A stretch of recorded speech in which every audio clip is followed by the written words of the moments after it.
ازيكم عاملين ايه؟ صباح الفل. انا هوريكم كده حاجه في السريع. اخدت بالي منها، كنت بستغربها وانا صغيره.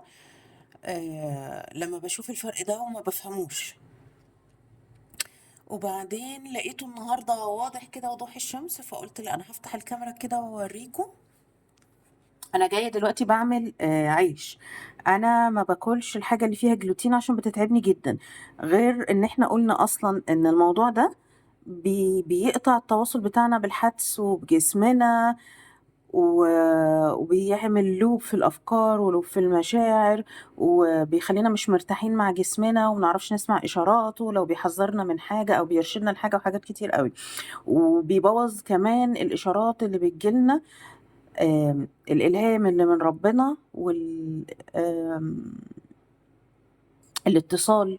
بتأثر على الاتصال مع ربنا برضو، وإن احنا ناخد ونستفيد بالاتصال ده لل والإلهام ده، والحدس كمان إن احنا نعدي المشاكل اللي احنا فيها أو الحاجة اللي احنا بنمر بيها والصعوبة اللي مش عارفين نعديها والكلام ده.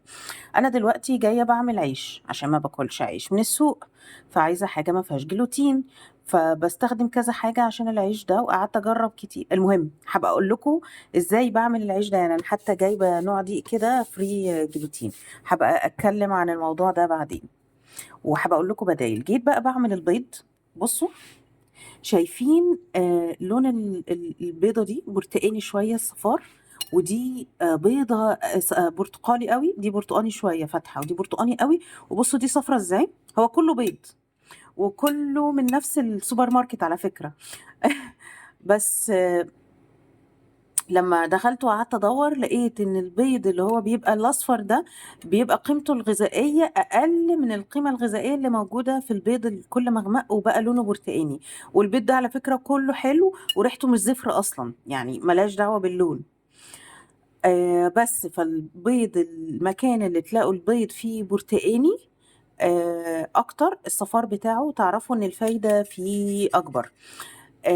حتى لو لاحظتوا، لو جبتوا البيض الابيض وجبتوا البيض الاحمر وبعدين جبتوا البيض اللي هو البلدي، هتلاقوا اغمق لون فيهم هو الصفارة بتاعت البيض البلدي. وبس كده. يلا اشوفكم بقى في فيديو جاي، مع السلامة.